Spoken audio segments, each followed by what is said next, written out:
করি সবাই ভালো আছেন।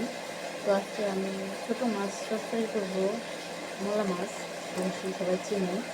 তো আমি একটু আজকে অন্যভাবে রান্না করবো। তো আগে আমি এখানে কাঁচামরিচ অবশ্যই দেবো, একটু ঝাল বেশি হওয়ার জন্য আমি শুকনো মরিচের ফাঁকি দিছি, হলুদ দিছি, ধনিয়ার ফাঁকি দিছি, লবণ দিয়ে দিছি। এখন এগুলো একটু ভালো করে মাখায় নেবো।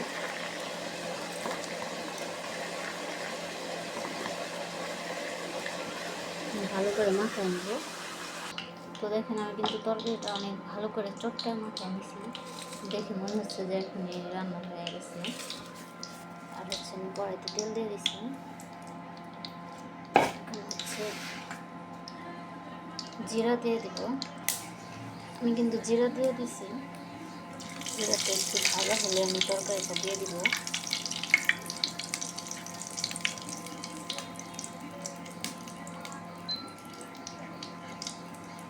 আর কার কার এলাকায় বৃষ্টি হতেছে অবশ্যই কমেন্ট করবেন। আমাদের এখানেও বৃষ্টি হচ্ছে, এখন অবশ্য নাই, কিন্তু একটু পর পর মানে বৃষ্টির ফোঁটা পড়ে।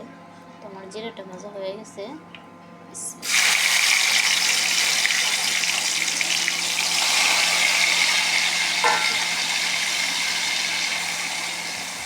মনে হচ্ছে তেলটা একটু বেশি হয়ে গেছে, আর একটু কম দিলে হতো।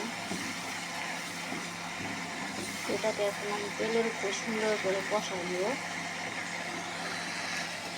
তো দেখেন তরকারিটা কি সুন্দর কষানো হচ্ছে। এখন হচ্ছে আমি দিয়ে দিব পেঁয়াজ, আর ছোটো মতো পেঁয়াজটা একটু বেশি দিলে মজা হয়। আর দিয়ে দেবো কাঁচামরিচ, কারণ ছোটো মাছের কাঁচামরিচ মানে স্বাদটা বাড়ায়। কাঁচামরিচ আর শুকনো মরিচ তো দিচ্ছি আমি একটু ঝালের জন্য।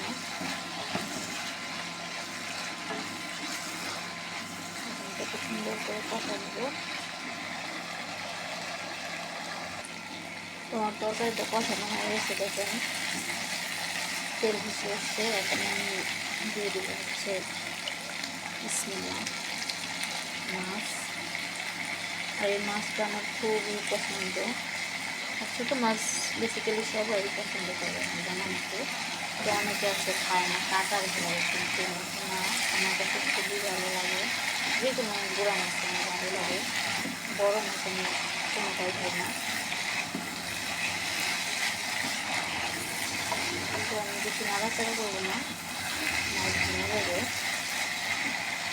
পানি দিয়ে দেবো মধ্যে, বেশি পানি দেবো না, পানিটা চড়চড়ে হবে। তো এখন আমি ঢেকে দিব।